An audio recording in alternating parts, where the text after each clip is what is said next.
thought we'd start everything off with a photograph just to sort of get to know each other. So I wondered if you could all put your hands in the air, because this is from my Facebook, and I'm going to send it to loads of northerners.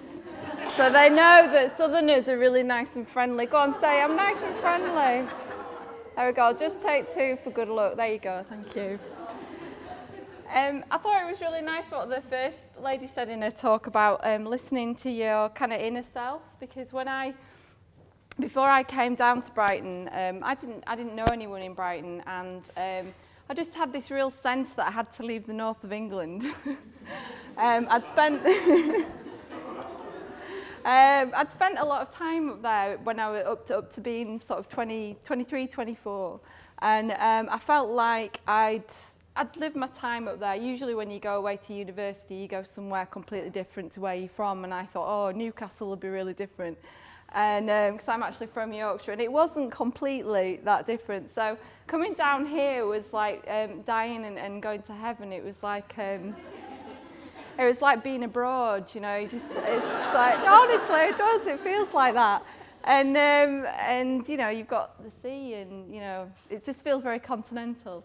So as soon as I came down here, I decided to come down because I wanted to be a music promoter.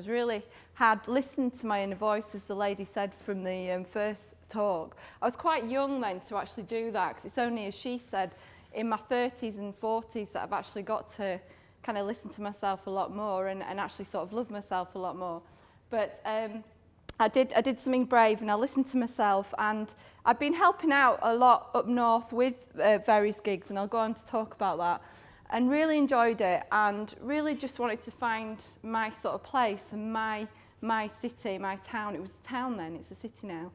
And I had a friend who said, well, the dance scene is quite big in Brighton. You know, people come away here on a weekend for a naughty weekend, or a weekend to totally sort of live it up in the sort of dance world. And it's kind of dying down a bit, and I think there's an opportunity there. I don't see many people promoting gigs.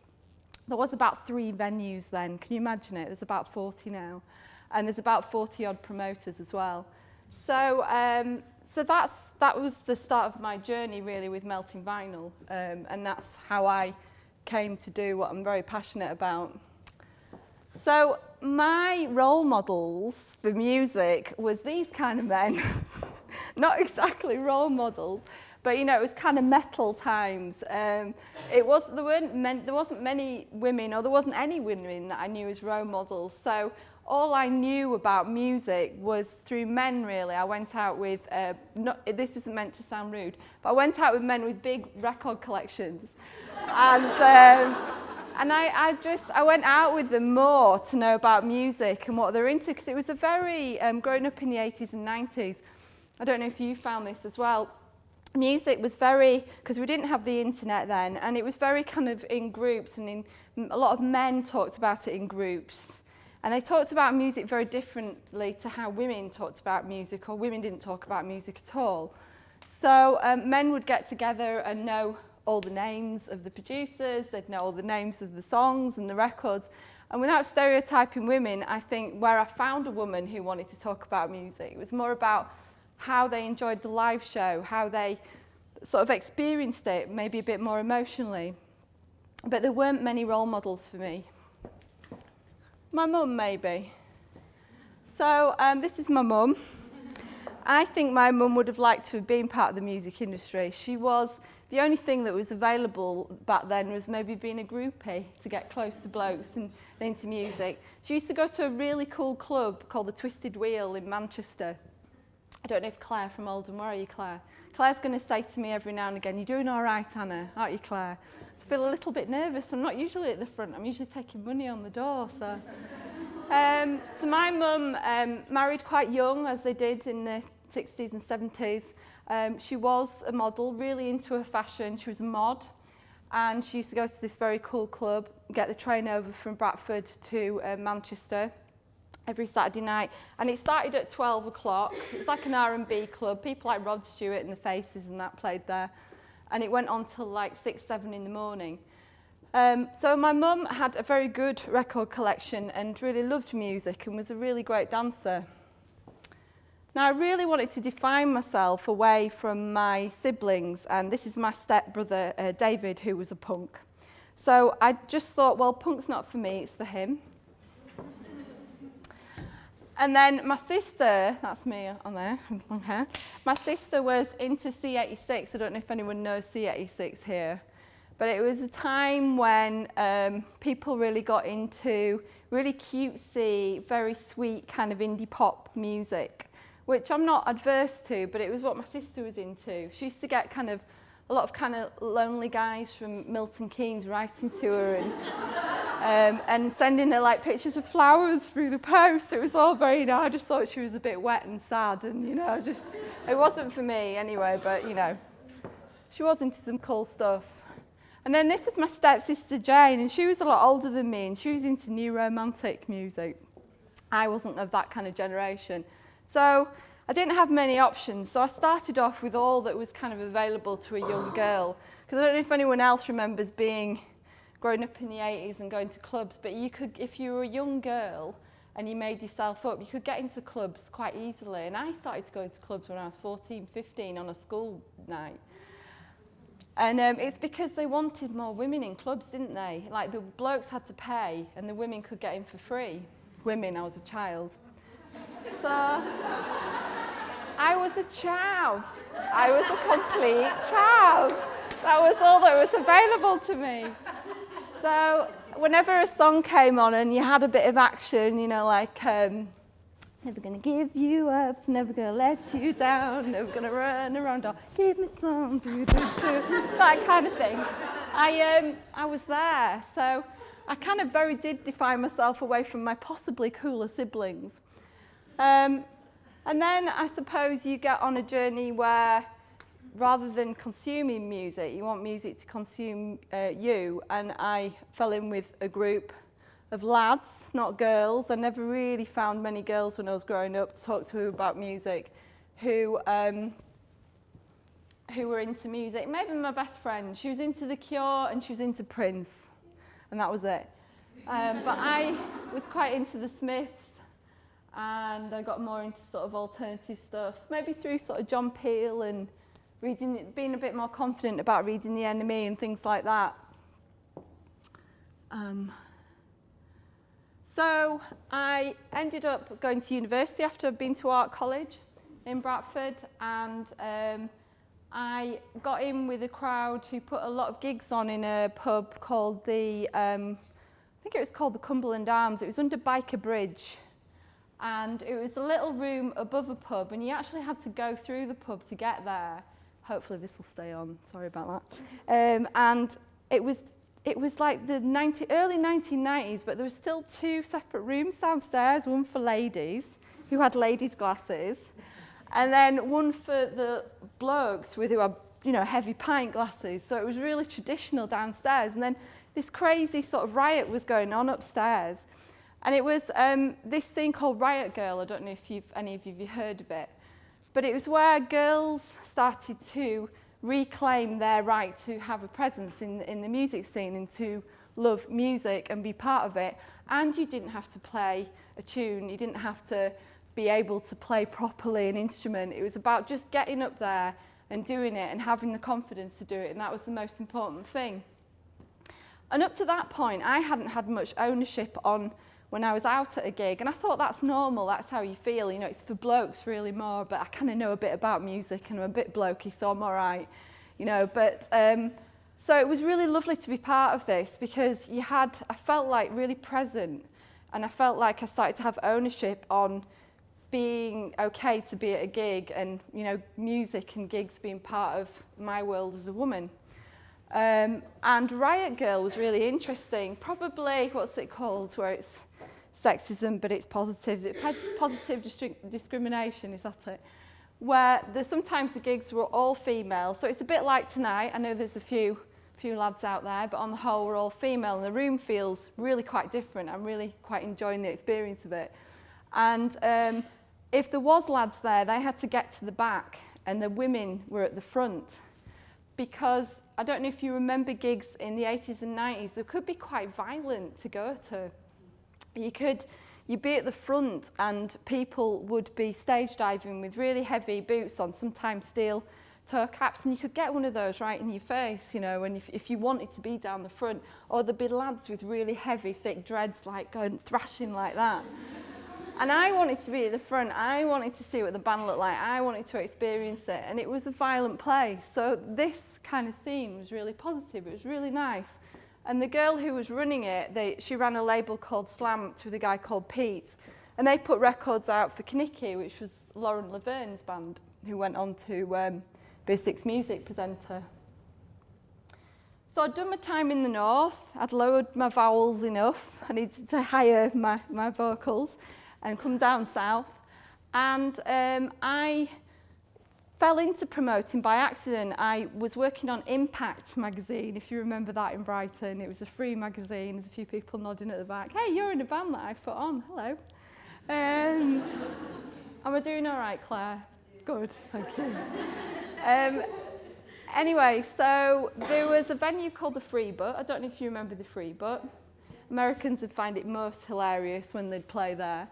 There was a friend of mine who was going to do a runner on a show. And this was like January 1998, I think. And it was a band called Tampasm, a little bit riot girly. And I said, don't run away from that show, give it to me. I didn't know the first thing. I actually teach about putting gigs on now, and I really sort of feel quite jealous of the students because I sort of went in quite blind and just had to learn as I went along. And I started putting gigs on at this kind of very legendary venue, and there was this guy called Everett True, and he was writing for the Melody Maker, and he used to review gigs there, so it'd actually be in the paper, you know, and it was so exciting. And it was a really great time. So I cut my teeth there, and gradually I realised that bands had agents, and I started to deal with agents. These agents would have like a roster of artists that they would kind of have on tour, like maybe about sort of 10 artists. And I started sort of getting links with London. But it wasn't easy. I mean, I'm sure it wasn't easy for blokes as well if you're new and you're starting out, but maybe possibly doubly hard for women because still, even today, there's hardly any female music promoters. Most of them are male, most of the agents are male, most of the managers are male. Very different in Brighton though. Brighton is our lovely unique bubble, isn't it? So I actually had to go up to London and sit on an agent's desk for him to actually listen to me. And he did, bless him. He eventually did. He wasn't returning my calls because we didn't have email back then. He did listen to me when I eyeballed him. And I suppose back then that was quite brave of me because I still didn't totally feel confident in myself. I didn't totally love myself. And it was good because he ended up giving me the White Stripes and the Strokes and their first regional shows outside of London. So that was really great. And it snowballed from there. And I kind of built up Melting Vinyl. And it became quite big, actually. It became too big. But I'll go on to talk about that. So this is what I want. This is what I really, really want at gigs. This is what I wanted. I wanted more women because it's still so male up north especially. I've just been to a festival called Cosmiche in Manchester, and it was full of farty men. It was. And I had to get incredibly drunk because I really didn't feel like I was meant to be there. It took me back right to being a teenager. It was in Manchester, it was in an old warehouse, lots of gangs of really noisy, leery lads. So I wanted more women at gigs, not because I don't like men. My dad's a man, I love men. But it just was nice to get that balance, and older people at gigs and younger people at gigs. So just like a real cross section, I think things seem a lot different. You know, if there was like maybe all women at gigs, it'd be very different to all male at gigs. It's just nice having a mixture there. When I was growing up, we obviously didn't have the internet. We had to find out about things through fanzines, word of mouth, and Enemy, Melody Maker, Smash Hits, that kind of thing. So a lot of posters that I came across, there used to be this guy who promoted at this place called the Duchess in Leeds. And he just used to put out, he was an old punk. He just didn't think design or beautiful posters was important. He just slapped on the name of a band on a white sheet of paper or wrote it on, and that was that. But it didn't say anything to me, and it didn't tell me what the band was about. And I still think people fall down, male promoters fall down by doing that. They exclude maybe an audience, but obviously now you've got the internet and you can look it up, but back then we didn't. Nice venues, not dirty, mucky spaces where the loos are smashed up or don't work. A lot of experience of my early gigs were like that. Room at the front with no tall bloke in front of you. That was my experience of a lot of gigs. No herding at the end of the night. I don't know if you experience this. Sometimes I experience this still in Brighton, and I absolutely hate it, where you've paid your money, you've spent money over the bar, and at the end of the night, the staff just want to go home. The lights are flicked up as soon as the last song's finished, and the security are there herding you out. You know, you just feel like sheep, and I really, really didn't want that at my gigs. I wanted my gigs to be different. So this is when a promoter's really happy that everyone's in, everyone's got a drink in their hand, and you've sold your tickets, and the band's on stage, and you can breathe, you can relax. I love that moment.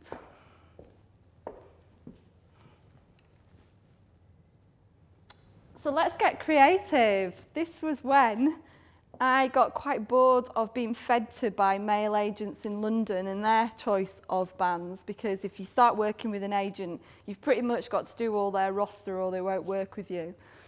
So I would sometimes suggest that local bands could support on these bills, and sometimes it was vetoed, and that was really annoying because I wanted to be creative. So I got involved with co-promoting Brighton Live with a fellow female promoter who's still promoting in Brighton called Lout Promotions, called Lisa. And Brighton Live was like a bit of a precursor to The Great Escape. I don't know if you remember it. It was, oh, hi Mel. Hello. Hello. My best friend's here.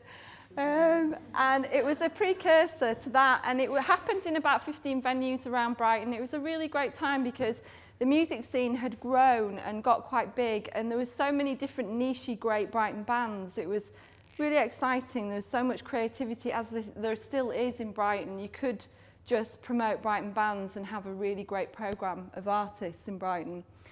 So we did this annually, and you had electronica, pop, you had hip-hop, it was basically everyone coming together in town and doing their own special stage. So it was the other promoters doing this.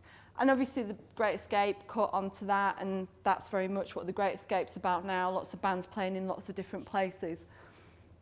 Foxtrot was an idea that came out of the new folk scene, so I suppose the ultimate new folk band is Mumford & Sons, but they're not kind of what I was promoting back then.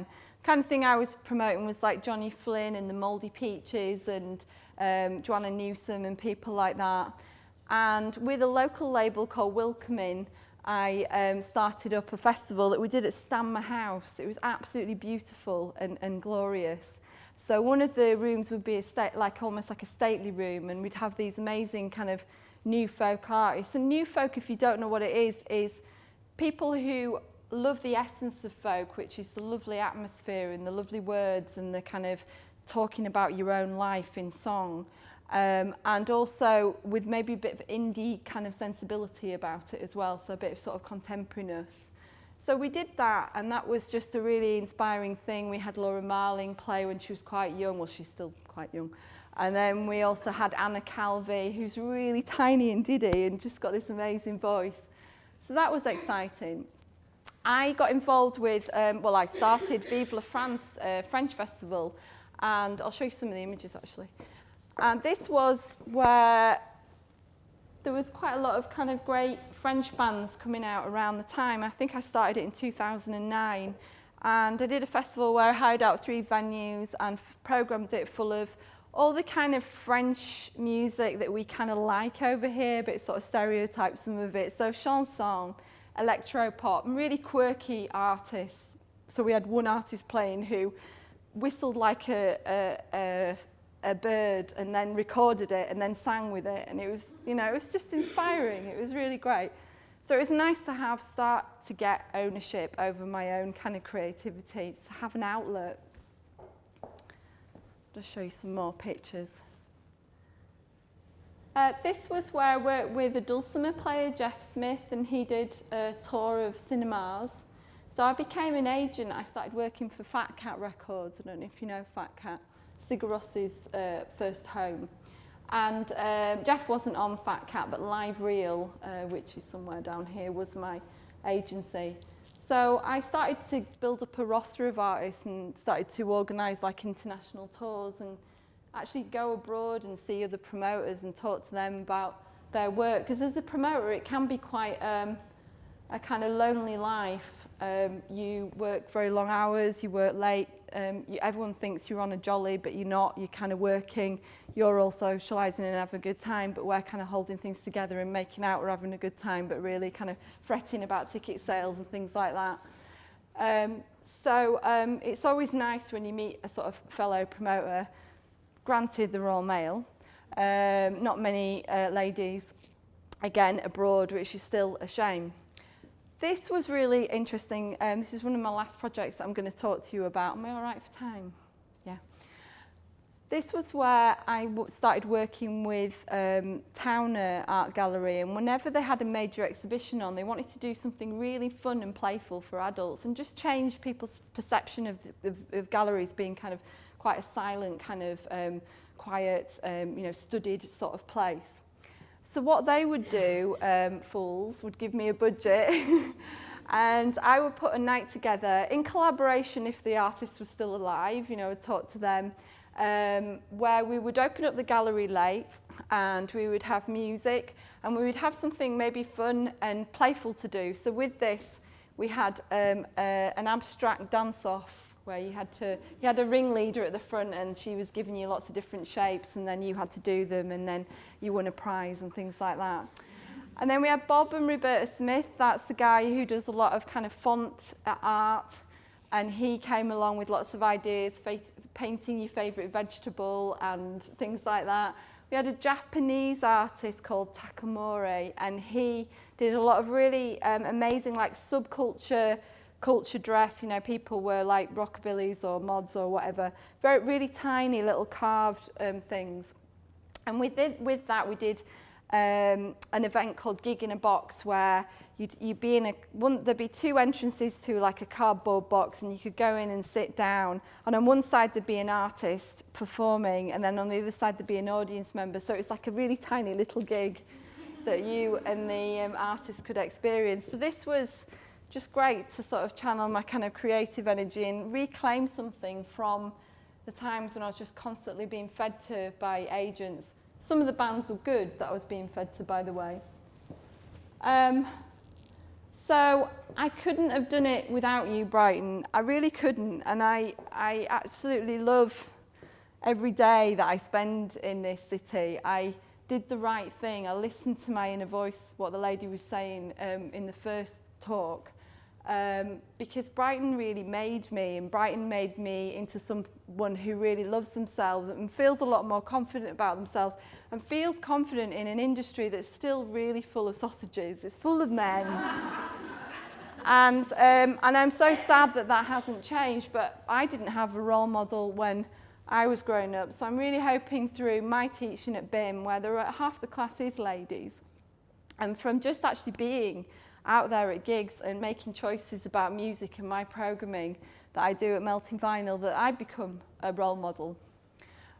So my brand, my voice, my programming. So I put together every 6 months my lovely little program of events, of things that I like to program, and some of the artists are kind of quirky and creative. I'm doing a psychedelic festival next Saturday in Lewis. Just a bit of an advert here. And then, it's anything from like folk to quirky artists like Ezra Furman, quirky American pop, to Wall of Sound, experimental Wire band, not the Wire the band, but Wire magazine type artists. So it's really nice to put this together and make those sort of choices, and for people to come along. I've got a really nice loyal following. I have been doing it nearly 20 years. So yeah. So I've also become a live music consultant. Sounds very highfalutin, but it's just because I've spent 20 years living most of my life in venues and the four walls of a venue, and I kind of understand the heartbeat of a live show. So it's quite kind of nice, and I think maybe that I've actually got these jobs because I am a woman and not your typical woman in the person in the music industry, because your typical male in the music industry is usually quite I don't know, maybe a little bit arrogant, and not, I'm not kind of saying everyone's like that, but there is that kind of confidence and maverickness and that kind of like hot-headedness. And I think councils have possibly found that difficult to work with. So I have, as a woman, and having my music knowledge, been able to use that to my advantage and go into these councils and who are a lot more kind of, bit more institutional, a lot more women involved, you know, running them, that kind of thing. And like to hear maybe a female voice or sort of voice that isn't as kind of head hot kind of music industry. So I've worked with Eastbourne Borough Council to develop the Winter Gardens, and I've worked with a council in Ashford to develop a really beautiful church venue, a medieval church. And we've got Low playing there, which I find hard to say because I'm a northerner. Low. And I'm really proud of that. You know, Kent wasn't on the touring map. There weren't the venues. This venue was a real beautiful crown in Ashford where it had really been obliterated by the 50s and 60s and kind of a ring road and that kind of thing. So the council went in with the church to develop it and just give it a facelift and make it look lovely. I've got my gorgeous St George's Church in Kent Town. Well, I don't have it, God has it, and also the congregation have it. But I think that maybe being a woman going into these kind of sensitive environments, I'm not saying that blokes wouldn't be able to do it, but it's just like sometimes a different kind of approach that I've been really quite successful. I hope the blokes in the room aren't wincing. We do love you. We do love you. So I've had some really monumental, amazing gigs there, starting off with Sigur Rós and, you know, having people like Patti Smith and Sinead O'Connor and, you know, The Great Escape are using it now, which I'm really proud of. And that's just a lovely, lovely space. And I kind of like the fact that I've got ownership in these kind of unusual venues because they don't feel like the venues of my childhood that I grew up with. They feel like venues where they are kind of peaceful and they're spiritual. Even if you're not spiritual, you kind of have a sense of it. And they're very beautiful. And it's just a really lovely setting for really kind of creative artists. They want their music on a different platform to sweaty venues. And an idea that I've got for the future is maybe creating packages of ideas to sell to venues. It sounds very Emperor's New Clothes, but maybe because I don't know, there used to be this group called Contemporary Music Network, and they did some fabulous tours where they would get people to collaborate together. Sometimes Brighton Festival surprises you with amazing collaborations, doesn't it? It has done over the years. Those kind of things where they had one where they had traditional Japanese artists working with contemporary ones, and they had ones where they had like an orchestra of turntables, and just those kind of nights really inspire me, and I think other people get inspired, and we get something out of that inspiration of creativity, don't we? I think it's really positive and has a really great effect on us, and I'd really like to be able to put something like that together, a package that tours venues through the UK. So that's about it from me, just a little picture of me when I was very fat and little, just to say I'm in the driving seat, so 40 years later. So thanks for listening.